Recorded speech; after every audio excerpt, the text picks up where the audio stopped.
অন্যায়ভাবে সেনাবাহিনী থেকে চাকরিচ্যুত করেছে, চাকরিচ্যুত করার পরে বসিয়ে দিয়েছে রাস্তায়। আমাদের অধিকার আমরা ফেরত চাই, আর না হলে আমাদেরকে আপনারা গুলি করে ফেলেন, মেরে ফেলেন, বুক ছিঁড়ে ফেলবো, মেরে ফেলেন, গুলি করেন, না হলে আমাদের অধিকার ফেরত দেন। কারণ আমরা কোনো অন্যায় করিনি। আমাদেরকে এই বিগত 15 বছরে স্বৈরাচার সরকারের যারা দোষর ছিল সেনাবাহিনী, এখনো তারা বিদ্যমান, বিভিন্নভাবে বিভিন্ন সময় বিভিন্ন সৈনিককে বাড়ি পাঠিয়ে দিচ্ছে। তারা কি অপরাধ ছিল আমাদের? হাজারো বাংলাদেশ সেনা ও নৌ বিমান বাহিনীর সামরিক কর্মকর্তাকে চাকরিচ্যুত করা হয়েছে শুধুমাত্র ব্যক্তি হাসিনার ক্ষমতা টিকিয়ে রাখার জন্য। এই বাংলাদেশে একজন মাত্র ব্যক্তির ক্ষমতা টিকিয়ে রাখার জন্য এই বাংলাদেশ সেনাবাহিনী এবং নৌবাহিনী এবং বিমান বাহিনীর হাজারো সাইলার এবং অফিসারের চাকরিচ্যুত করেছে বিনা অপরাধে। আমি দীর্ঘ 51 দিন অন্ধকার প্রকোষ্ঠে ছিলাম। আমাকে বলা হয়েছিল আমি সিনিয়র অর্ডার ভাইলেট করছি, কিন্তু আমি আদৌ যেই সিনিয়র বলছিল যে আমি অর্ডার ভাইলেট করছি সে আদৌ সত্যি বলছে কিনা সেটাও জাস্টিফাই করে নাই। আজকে আমার মতো হাজারো সাইলার এবং অফিসার আজকের এই নির্যাতিত সরকারের নির্যাতিতের কবলে পড়ে, ফ্যাসিবাদের কবলে পড়ে চাকরিচ্যুত। আমি আমার অধিকার ফিরে যাই। কি দোষ ছিল আমার?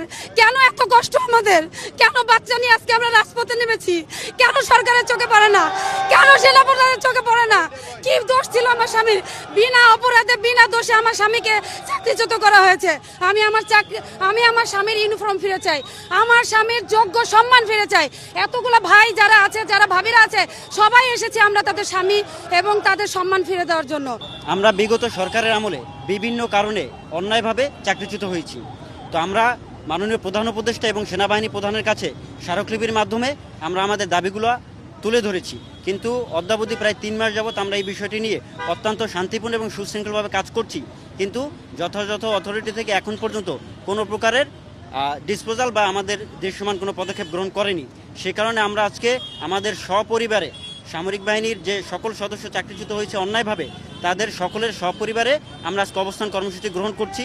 যতক্ষণ পর্যন্ত আমাদের দাবিটা মেনে না হবে ততক্ষণ পর্যন্ত আমরা অবস্থান ত্যাগ করব না। আমি আমাদের যে দাবি, সেই 3টা দাবি আমি উল্লেখ করছি। সেটা হচ্ছে যে আমাদের 1 নম্বর দাবি হচ্ছে চাকরিচ্যুত সময় থেকে অদ্যাবধি সম্পূর্ণ বেতন ভাতা এবং অন্যান্য সকল প্রকার সুযোগ সুবিধা সহ চাকরি পুনর্বহাল করতে হবে। 2 নম্বর দাবি হচ্ছে যদি কাউকে চাকরি দেওয়া সম্ভব না হয় সেই ক্ষেত্রে তাকে সম্পূর্ণ পেনশনে আওতাভুক্ত করতে হবে। 3 নম্বর দাবি হচ্ছে যে একতরফা বিচার ব্যবস্থার মাধ্যমে আমাদেরকে চাকরিচ্যুত করা হয়েছে সেই একতরফা বিচার ব্যবস্থার